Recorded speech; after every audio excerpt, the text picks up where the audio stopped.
Sixth meeting of the Common Council to order. Please rise for the Pledge of Allegiance.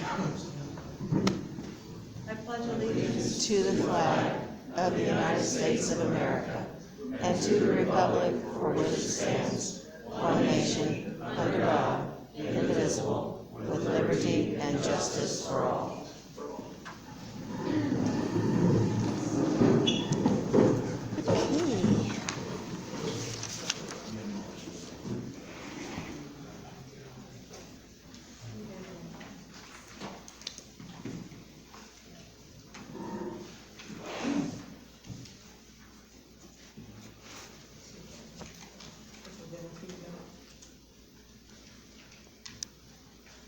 Just 1 second here.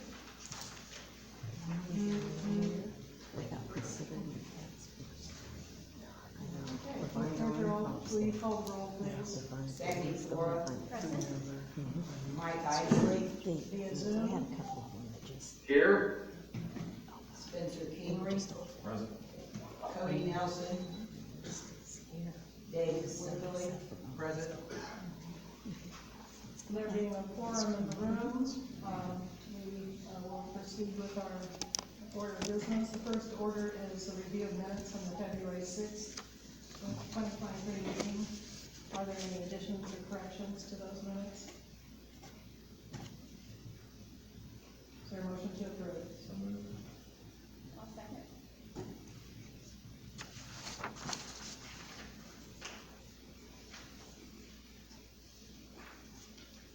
Without objection, the minutes are approved as read. I will now proceed to suspend the council meeting at 6:02 p.m. and open the public hearing on the build, operate, transfer proposals for the clarifier project.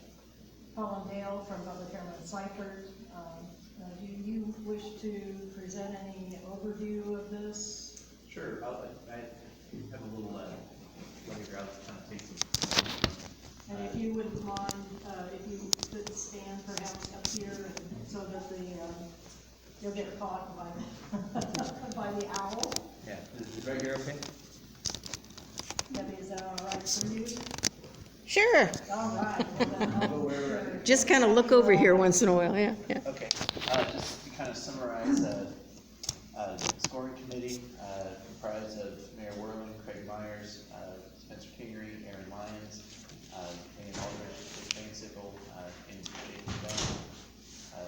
Scored proposals, for the additional clarifier project at the wastewater treatment plant, based on scoring criteria that was set forth in the RFP guidelines. Based on the scores, the scoring committee recommends that the city begin negotiations with Thieneman Construction for the construction of the clarifier project. The development services contract that, after today's public hearing, will allow Thieneman to work with guaranteed maximum price for the project. So that's just sort of an overview of where we are with that.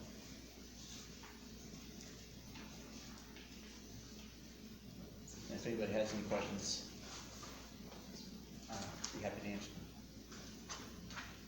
Are there any public comments?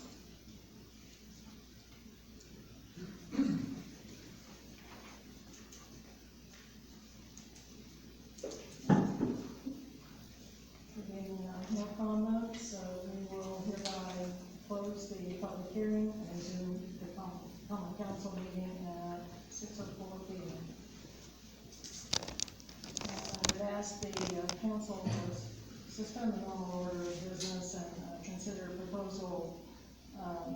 proposed resolution 2023-4 concerning the build, operate, transfer agreement. Are there any objections? Without objection, we will move to that order of business. So your packet includes the draft of the agreement, and you're not quite, we don't have quite all of those,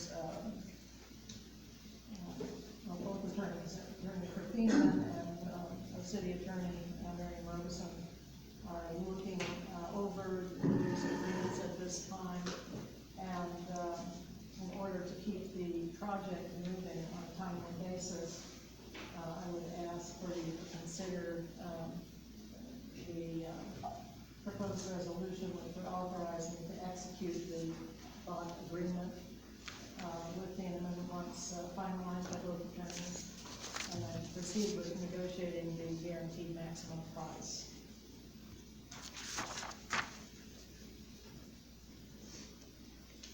I would entertain a motion to approve resolution 2023-4.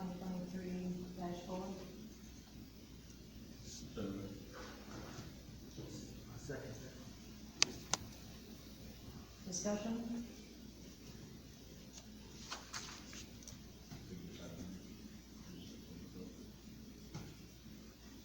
Did you have something for you? I just wanted to look at something up, but Okay. anybody else has anything? Any questions? Good. And because we have one of our council members on a Zoom call, we will proceed with a roll call vote, so please signify your vote with aye or nay when your name is called. Sandy Flora? Aye. Mike Isley? Aye. Spencer Kingery? Aye. Cody Nelson? Aye. Dick Wackerly? Okay, motion carries. And before we move on, the other order that will happen probably by our next meeting is determination of how to finance the project. And we have all taken from Baker and Tilly, boy, my tongue is twisted tonight, from Baker Tilly on the Zoom call. Ross, would you like to fill us in on what the options are and what we think our recommended pathway is on this? Yeah, be happy to. Can everyone hear me okay? Yes. You're coming through loud and clear. Okay, perfect. So, really there's two primary sources that we could pursue to fund the Clarifier project.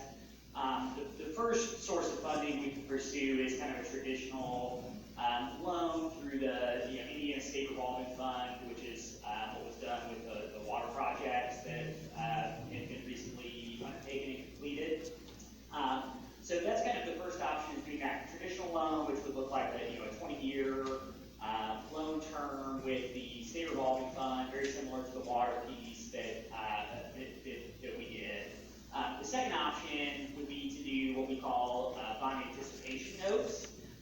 What that is you basically take out a loan, usually with either a local bank or a state bank, national bank, sometimes the Indiana Bond Bank would be a participant there. But you take out a loan that's shorter in term, usually somewhere between 1 to 5 years in term length, and an interest rate that those banks would bid towards that bond anticipation note. What you'd be doing there is you wouldn't be pledging the revenues of the sewage works to repay that bond anticipation note, but rather you would be pledging that you would issue bonds in the future to pay back that bond anticipation note. So a little bit of a distinguishing factor there. Where that kind of matters for you is, that's going to be considered by a bank as a more stable kind of repayment option than what revenues of the sewage works are, because they're just going to be getting paid by the long-term debt that you're going to issue in the future. So you get a pretty good interest rate typically on those bond anticipation notes. So there are some other pros and cons to kind of both avenues, but just hitting on the biggest things that kind of drove our decision, I think, here, or not decision, but rather kind of recommendation of what we think makes sense, is that, if you go the route of the bonds, the long-term debt with SRF, there's a few hindering factors there. One is we're kind of under the timing constraints of the SRF program, rather than kind of our, the timing that we want to pursue. So there's some kind of potential hiccups there, where there's only certain loan timeframes that the SRF program allows you to take out loans with them. In addition to that, it would cost a pretty good amount more to go through that process, because there's a formal application process through the state revolving fund. There's a projection report that we would have to prepare that's pretty lengthy and in-depth. So those, and there's also an asset management plan that you have to prepare by April 1st, for the timing constraints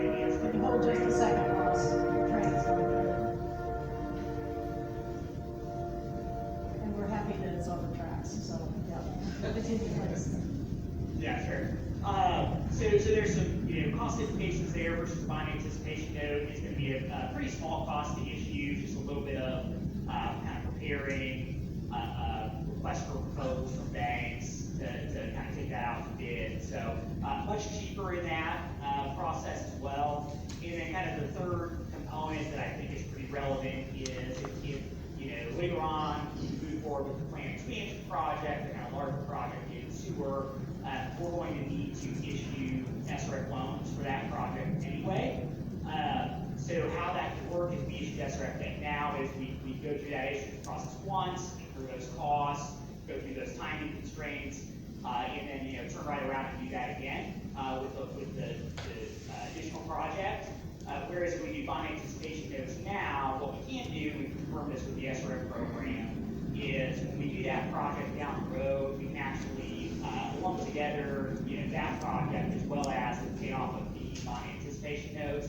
So essentially just going through your application process once, going through and incurring those costs just once, and doing just one long-term loan combining both projects. And in the event that we don't move forward with plan expansion projects, but obviously we would need to pay back these bond anticipation notes at some point, then we could just do an SRF loan that would just cover the cost of paying back these bond anticipation notes, and at that point doing the long-term debt with SRF. So overall, it gives you a little bit more flexibility on timing to go with bond anticipation notes. It's a little bit cheaper as well. And you're gonna get a pretty competitive interest rate given the payback stream. So with those kind of pieces all taken into account, our recommendation would be to pursue the bond anticipation note route rather than going through the SRF program once and then going through the SRF program again a couple years down the road.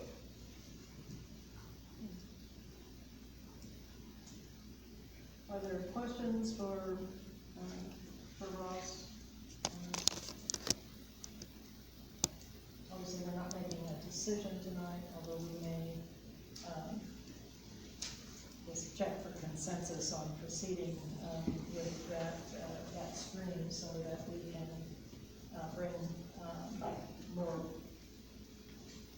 decisions for you at the next meeting. We should have the guaranteed maximum price by the next meeting, and also,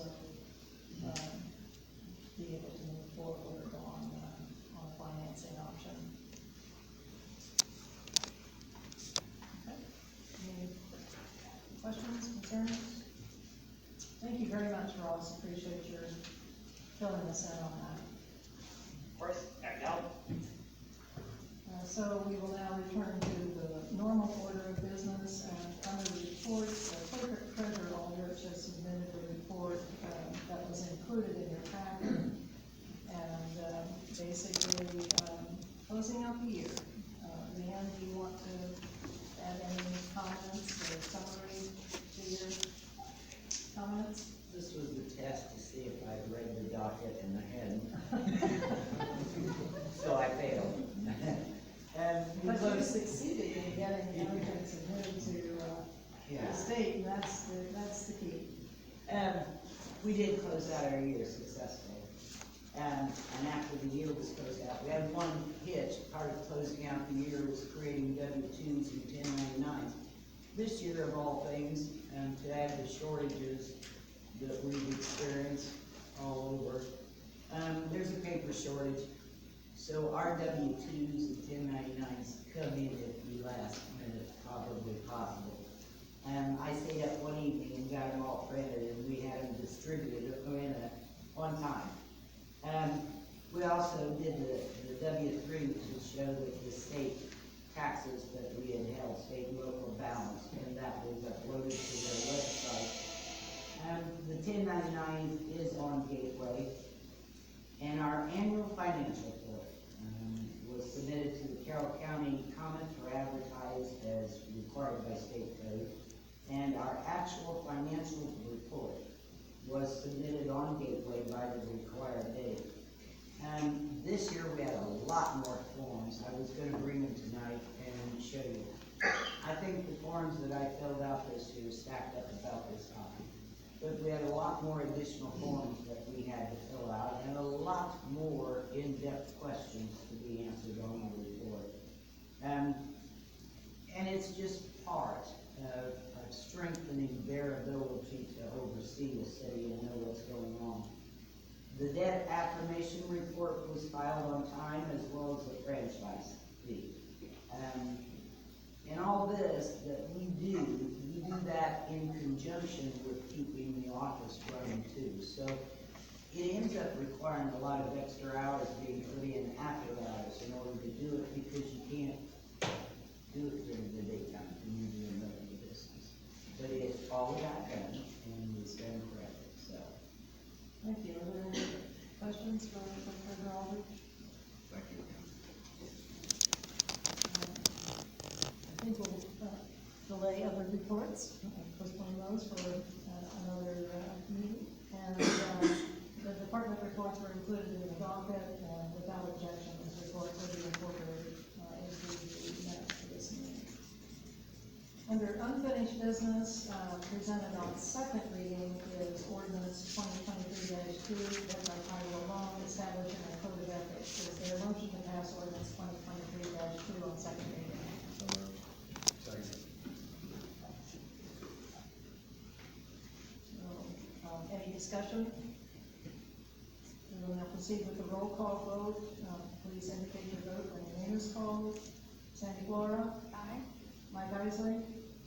Aye. Spencer Kingery? Aye. Cody Nelson? Aye. Dave Weckerly? Aye. Motion carries. Is there a motion to pass ordinance 2023-2 tonight on third and final reading? So moved. Is there a second? Second. Second. I think we better let Mike have that. When your name is called, please signify your vote. Sandy Flora? Aye. Mike Isley? Aye. Spencer Kingery? Aye. Cody Nelson? Yes. Dave Weckerly? Aye. Motion carries.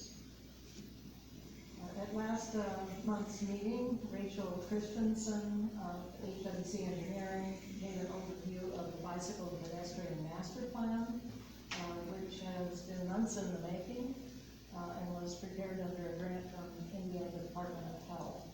At the February 28th meeting of the Area Plan Commission, a public hearing was held on the plan, and the APC gave a favorable recommendation to incorporate the bicycle pedestrian master plan into the city of Delphi's comprehensive land use plan as an amendment.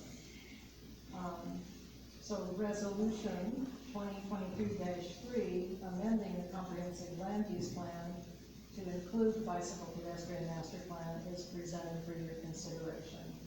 Is there a motion to approve? So moved. Second. Any discussion?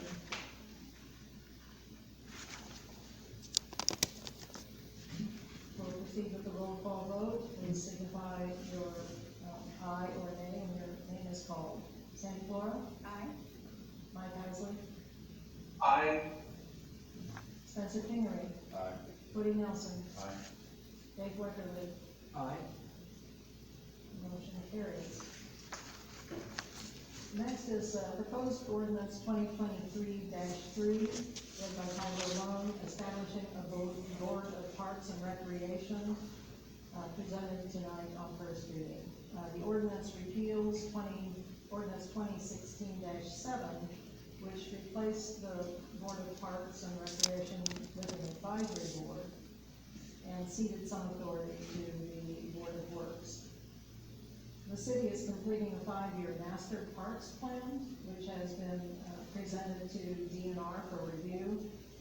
And once suggested edits by DNR are complete, that master plan will be submitted to the Department of Natural Resources. That makes us eligible for some additional grants from the Department of Natural Resources, but included with eligibility is that we have a board of Parks and Recreation with authority over the parks. And that is a prerequisite for many of the grants. So is there a motion to approve ordinance 2023-3 on first reading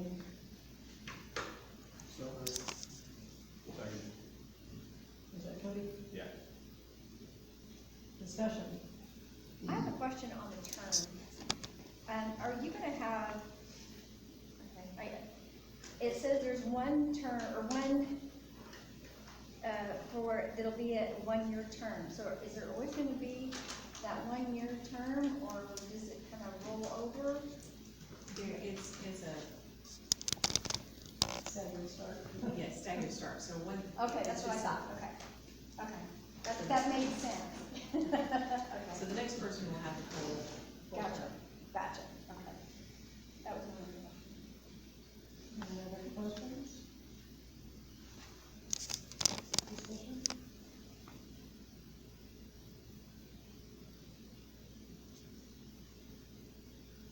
We'll proceed with the roll call vote. When your name is called, please signify aye or nay. Sandy Flora, Aye? Mike Isley, I, Spencer Kingery, Aye. Cody Nelson, Aye. Dave Weckerly. Aye. Motion carries. Next is proposed ordinance 2023-4, read by title only, designating no parking on the south side of Summit Street between Washington and the Masonic Streets. Literally, this has been in effect for probably decades, but in checking the ordinance, the code, we did not find that this was specifically identified in the no parking section. So this ordinance would rectify that and make it officially a part of the code. Is there a motion to approve? So moved. Is there a second? second, Any discussion? Proceed with the roll call vote. Signify your aye or nay when your name is called. Sandy Flora, Aye. Mike Isley, I, Spencer Kingery, Aye. Cody Nelson, Aye. Dave Weckerly. Aye. Motion carries. Is there a motion to suspend the rules to allow passage of ordinance 2023-4 on second and third readings on night of introduction? So moved. Second. Okay, so Cody Nelson, Spencer Kingery. Any discussion? Roll call vote. Sandy Flora, Aye? Mike Isley, I, Spencer Kingery, Aye. Cody Nelson, Aye. Dave Weckerly. Aye. With a unanimous vote in favor of suspending the rules, is there a motion to pass ordinance 2023-4 on second reading? So moved. Is there a second? Cody Nelson. All, proceeding with the roll call vote, Sandy Flora, Aye. Mike Isley, I, Spencer Kingery, Aye. Cody Nelson, Aye. Dave Weckerly. Aye. Motion carries. Is there a motion to pass ordinance 2023-4 on third and final reading? So moved. Second. We'll proceed with the roll call vote. Sandy Flora, Aye. Mike Isley, I, Spencer Kingery, Aye. Cody Nelson, Aye. Dave Weckerly. Aye. Motion carries. Okay, thank you for that. We got that done, and, we have every time. So at our February council meeting, the topic of pickle clause, for the police department, was discussed with the consensus group to solicit quotes for a total of 2 police vehicles, one of which was budgeted for 2023.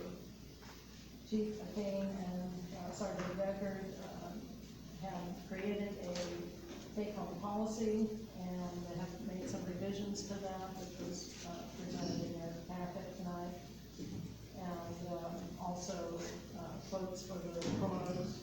Chief McCain, would you like to fill us in on your findings, please?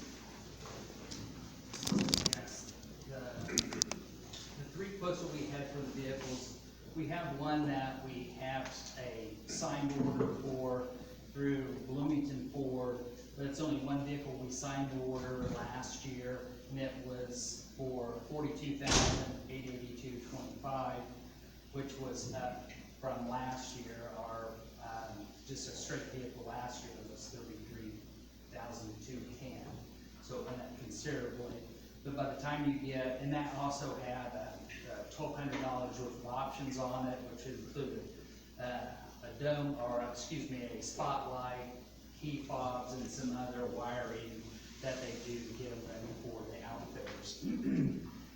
To have the new car set up was, the estimate on that was $10,163.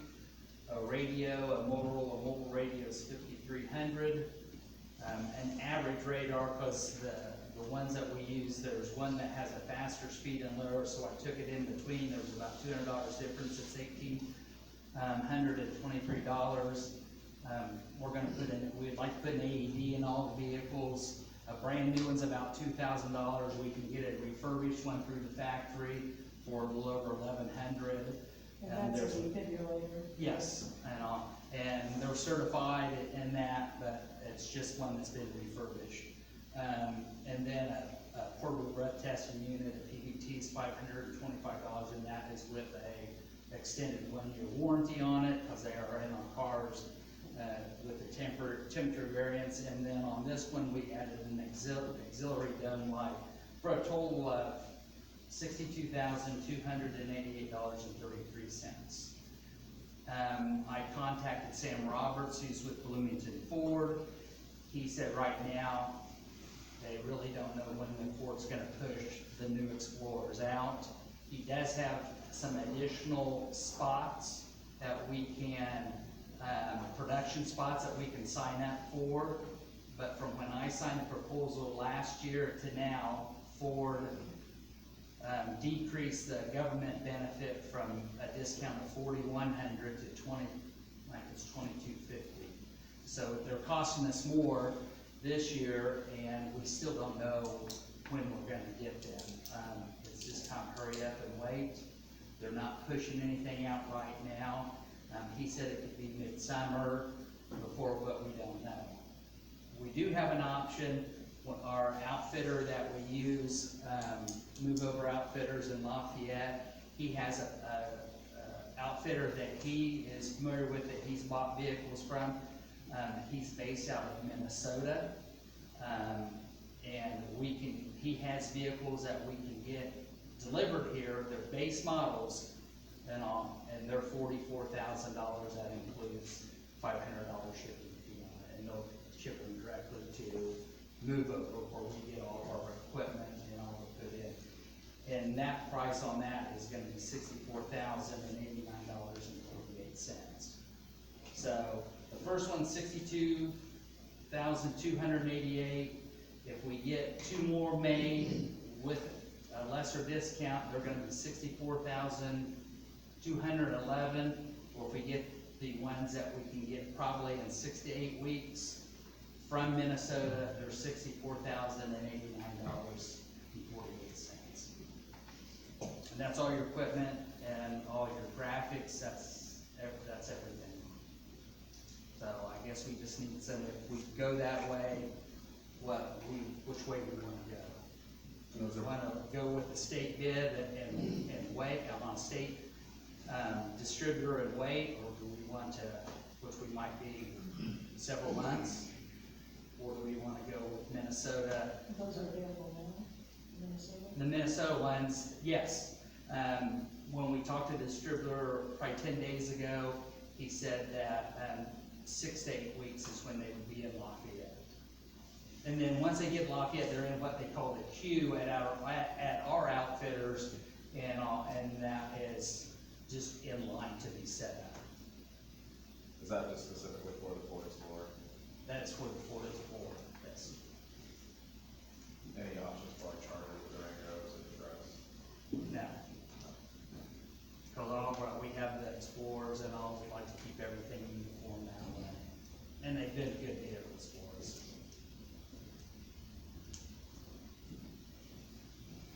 Those are not hybrids, right? No.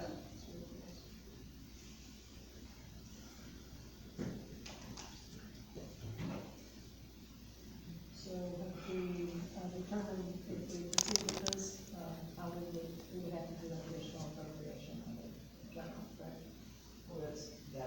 one option. I think the other option, I approached Brooke today, and there are grants out there. There's grants that Brooke encumbered some money from last year, so by the time you take the total cost of his truck, or his Explorer, or whatever his SUV. And by the time you take that total cost and add it up, if you pick up a partial grant, from this one company which we dealt with, this one organization we dealt with before, then that would pay for the new vehicle that would be ordered this year. That could be accomplished. The other two, you should check into to see what kind of grants would be available. If you explain your situation where you're extending your staff and you're adding on to it, therefore cars would be required. There are different levels of grants that they give, but it's also based on the criteria necessary. So this would be a different, this would be different than norm for someone's going to them for help on one vehicle. So there's a possibility you could not only finish paying for the one, but you could pick up money for these other two. That would allow you to cut down the cost that would be needed. Will you need to do an additional appropriation to accomplish all of it? Possibly, but there might be other ways to fund it. So, what is the grant source? I'm sitting here trying to think, because when Brooke started talking, and we dealt with them before, but when you hear the name, you think it's, only related to farms. And thank you, that's but you assume that it is only to do with farms, but it is not. They have a big, they have several places that they help out.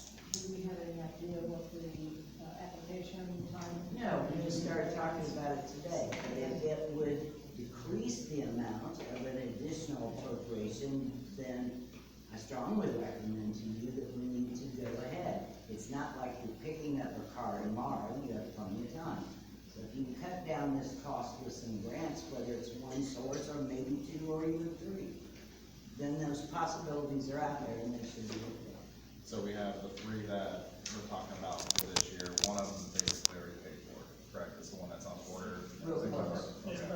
So we're basically getting two completely outfitted vehicles at $64,089 from, we want to do that. And who would be writing grants?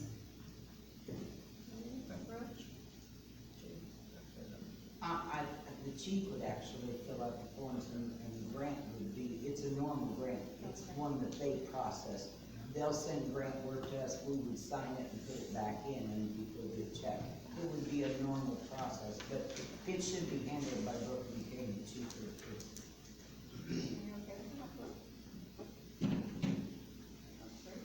At least we can see what their terms are and what they require, and, yeah, there's not to say that we qualify, but at least we can look at it and see if we do qualify to help offset the cost.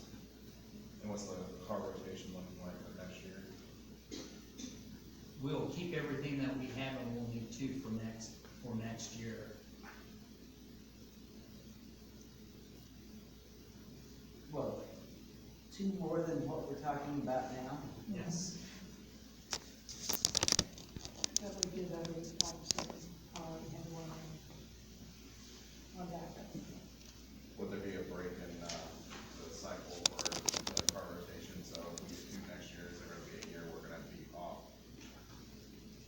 Versus Yeah, if we get two next year, then we're looking at probably not having to get additional vehicles for at least a couple of years. 2 more years. Yeah. That's probably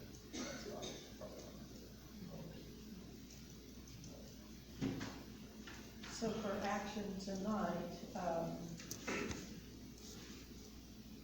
think, really, is there a consensus to do the motion for, to allow the chief to apply for, don't have a specific grant. So is there a consensus to, have them do that research and just come back to us at the next, board meeting with a plan of action? I I'll start on it tomorrow and see where we're at, and see if we qualify and what the requirements are as far as that goes. Yeah, I'll start on it tomorrow. Do you feel you risked, losing the Minnesota cars if we don't have? Why would you, I guess, I'm gonna say. Well, I asked Brooke. I think that if they're limited, they have a limited supply, and I don't know, how big of a draw that they have it, if he's committed to other ones. When we talked to him, it's been probably at least 10 days ago, and, he doesn't always have a group of cars that come up here, so if he has like 12 he's bringing up there, it'll cost us $500 from us and other agencies. But if he has to just make a special trip, it'll cost us more as far as that. And they do sell out quicker because there's a very limited supply. So, but your alternative then would be to go back to the Bloomington Yes. dealer and get on the list for. Yes. Okay. And there's nothing to say that are Minnesota, that he might in a month pick up, because what he does when agencies up there purchase, say they purchase 30 vehicles and they have them deliver, well then they say, we're only gonna use 25 of them, and then he picks them up and basically resells them for what that's to cover their cost. So you're not really worried then about not being able to get the vehicles later in the year? No. Okay. So postpone for another month, see what the, options are in terms of grants and funding for this. And still, consensus to move forward though with the policy and.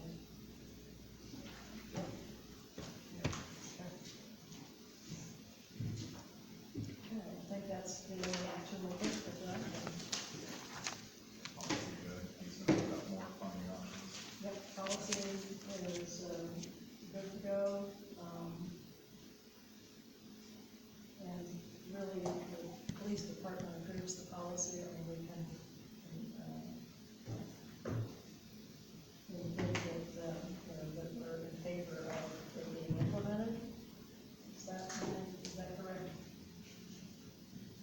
So, I think we've indicated we're in favor if we can get, all the dollar amounts and, sources of funds to coalesce, as it were.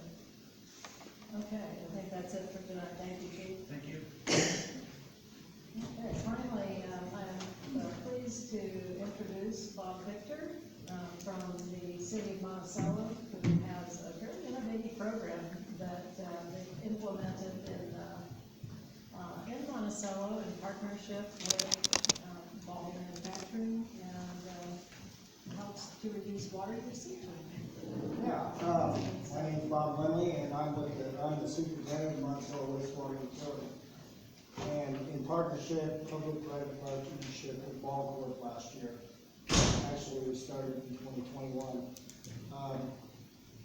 Due to the rising cost of utilities, water usage, project costs with wastewater, we had to do away with our sprinkler program. And when we did away with the sprinkler program, that caused some problems with some people as far as watering their yards, their gardens, their flower beds. And I did have a slideshow with that. I don't know if you guys. Yeah, let me see if I can find that here. It'd be cool if you did. It would help, it would help me out. Hang on just a second. We got a thumb drive if you need that. I've got, it's not, just really the slides, as a PDF. Will that work for you? Yeah, that'd be fine. But, anyhow, what Monticello is offering you guys is basically 35 barrels to start your program out, if you'd like, for free. And you can give them out to your customers for free. Monticello offered these to our water utility customers free of charge. As far as the hardware to get it started, there you go. So, you know, it's relieving utility costs associated with, water the yards and stuff, so. These barrels, you can, you know, you can decorate them up, you know, that way they're not like big ugly barrels sitting in the yard. But, you hook up a diverter kit to it, which you can get off of Amazon, or you can go to your hardware store or Home Depot and pick it up. It's a spigot, it's a diverter, hooks up to your downspout. I have two of these barrels hooked up at my home, and 1/10 of rain will fill up a barrel. So last summer, I was able to water the flower beds all summer long. Just the rain that we got. Keep going to the next slide. So we did away with the sprinkler rates, and of course you're going to get people that are going to be upset about it. Gail here came to a council meeting, was wanting to get it reinstated, and you know, because of the long-term control plan projects that we got, we're looking at $40 million in the last 20 years that we've had to cover. So as far as the sprinkler program, not everybody benefits from it. So we had to cut that, and so this was a solution to Gail. Gail was the first one to get one with rain barrels. Of course, Ball provides the rain barrels to us. They contain nothing but mild soap, just like dog dishwashing. It's all it's in. It's biodegradable. They've been rinsed once. You can get a diverter kit, like I said. We don't offer it for free. We don't have them available, but you can get it. $40 last year. 15 minutes of time, got it hooked up, got it going. So every time it rains, it's going to fill this barrel up. So you can just hook it up to a garden hose, put your watering can underneath it, however you want to do it. It's free water.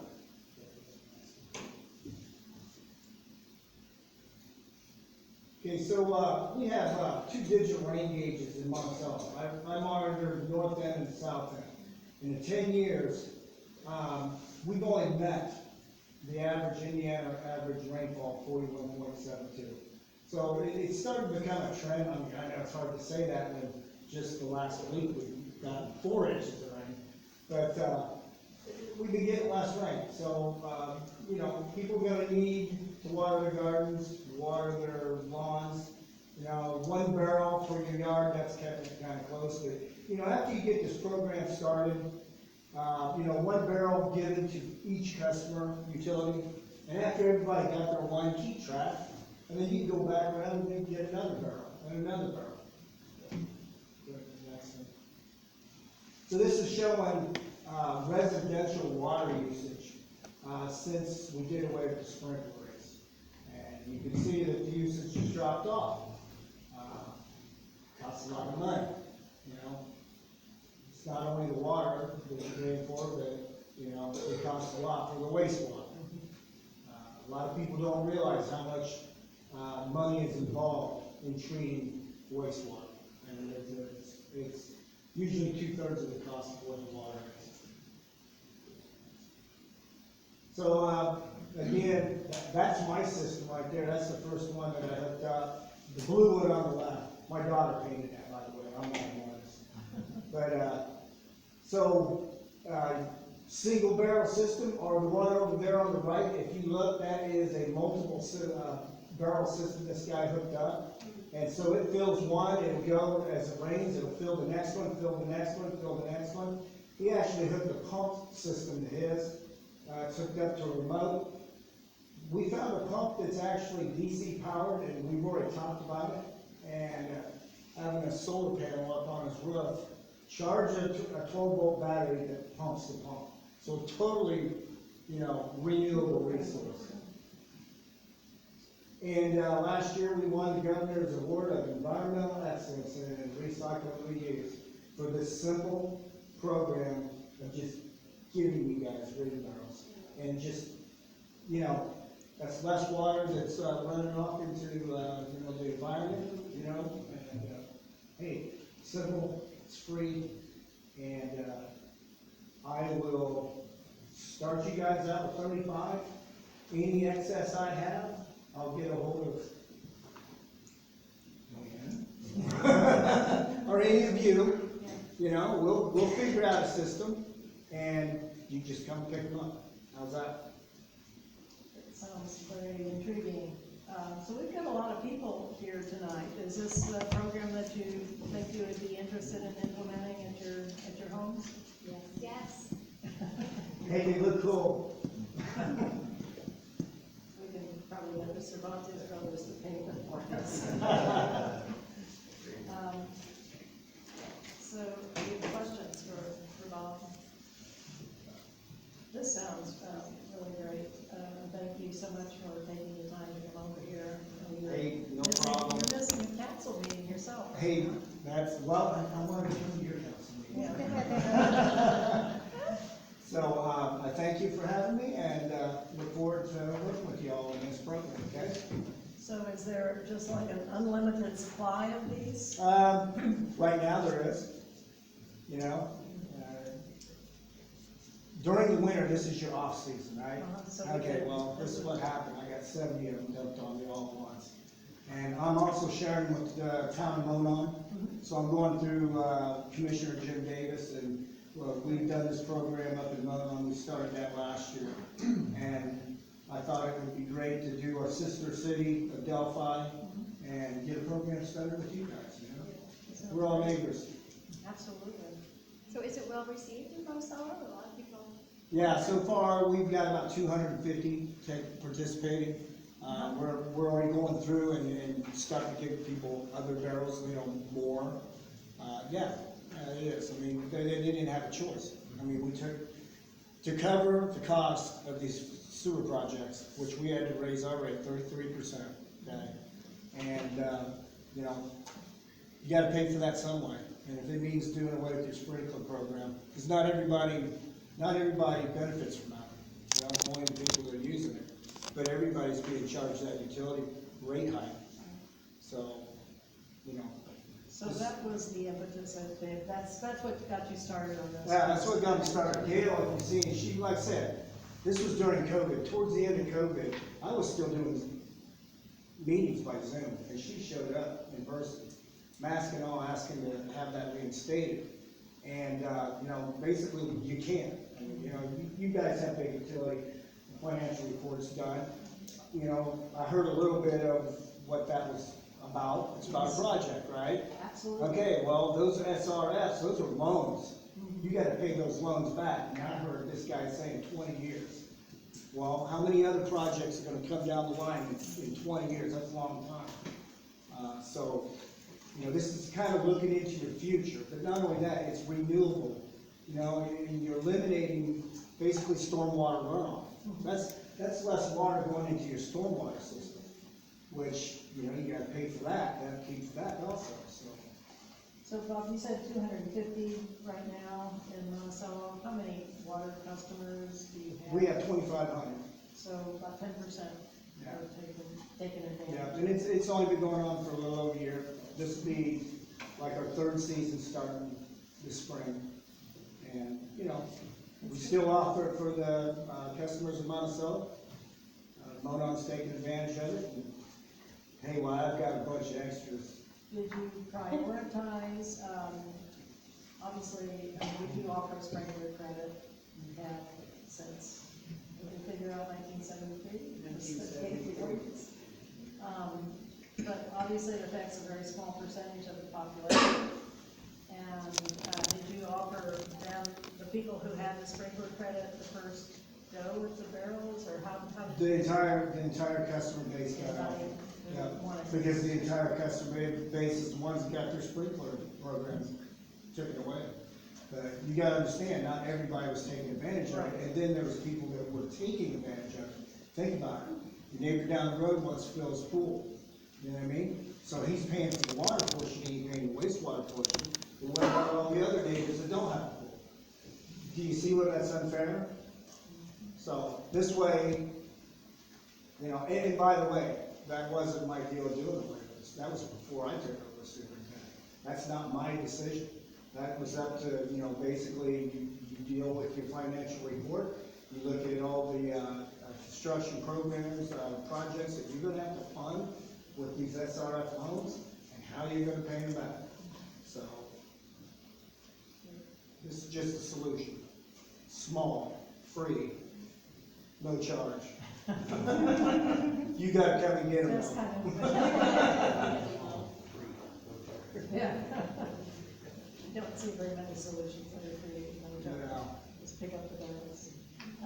Any questions from the council? Thank you so very much. Thank you. Really appreciate your comments. Yeah, thank you. So, is this a program that you would like to see us implement? Yeah. I think it's separate from the question of whether we keep the sprinkler credits in place or not, but if there is consensus on that, I think we did research and there's about $9,000 that we're not collecting each year as a result of the sprinkler credits, which basically for those who use more than their water consumption in, let's say, the month of January, if their consumption is higher in July than it was in January, their wastewater bill is reflecting the January bill rather than the July usage. And same for February to August and March to September. So if there were consensus on to, move forward or to at least draft an ordinance that would repeal that 1973 ordinance, we could ask Mary to do that for the next meeting. I'm seeing heads nod. Mike, let me get you back into this picture here. I don't think we got to see the presentation. Mike, are you in? Get the information. Yeah. Do you agree to proceed with the program? Yes. And to have Marion draft a repeal of the sprinkler credit program? Yes, I do. Okay, I guess this is interesting because in a lot of municipalities, I know that collection of rainwater is like an absolute no-no. So it's like funny that we're kind of coming back full circle, like, maybe this is a good idea. I think it's always been a good idea. You can't drink it. No, you won't drink it, but Container city, not for human consumption. but your plants will love it. Plants will love it. Awesome. Okay. Just had a few, that's all that's on our official agenda. I'll update you on two of the projects. I think you're aware we had the groundbreaking ceremony for Broadway Broadband on the fiber that was held on February 14th. And installation is starting, or the running of the fiber. And Sandy had some good news. It is starting in my yard as we speak. They are there now. I've got pictures. So they're on Armory Road at the present time. My daughter said they were kind of looking at her weird because she's going around taking the pictures. Good. It's on its way. So they did start on the south part of the city, and we'll have updates for you at the council meetings and probably the Board of Works as well. I wanted to let you know that there is, if you're over on Front Street, you will see that there are a lot of utility markings and marks for borings. There is an environmental review and due diligence underway on the apartment building on Front Street. And if there are no major issues, we expect to enter into a design phase for that and hold open houses on that project early in April. We have a developer at the table who, actually we had three, and we now have a developer who has secured property, and we hope to proceed with that relatively quickly. So we'll be taking some matters to the Area Plan Commission in the April-May timeframe, and hopefully get this into the portal for ready matching dollars so that the project can move forward. groundbreaking yet this year, so we'll keep you posted on all that. And I also wanted to say that, the maintenance building for street and water department, we had, got, proposal from DW Construction, which is the same company that is doing the jail project here in Delphi. And we're presently working with them on, well, basically getting the bot agreement, and guaranteed maximum price information together for our next council meeting on that project. And we'll be discussing how to finance that as well. And Ross, I see you're still on the call here. Did you have anything you wanted to add on the? No, I don't think there's too much to add. We'll obviously talk about that at the council meeting, next month. So you can enjoy hearing from me again there. But we kind of prepared some. Yeah, sure. Good to hear. I'm glad it's that, not a different reception. But, we've kind of prepared some initial, I guess an initial outline of potential funding sources, which, as we continue to move forward, we'll hone in on that a little bit, and we'll present those options to the council.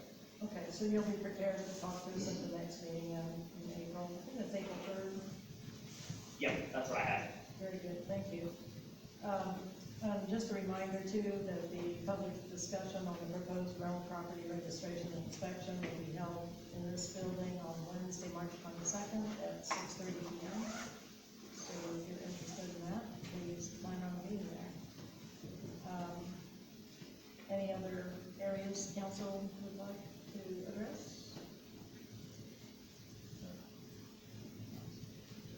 So we'll look to council comments and requests, beginning with you.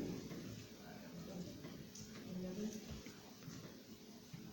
requests or comments from the council?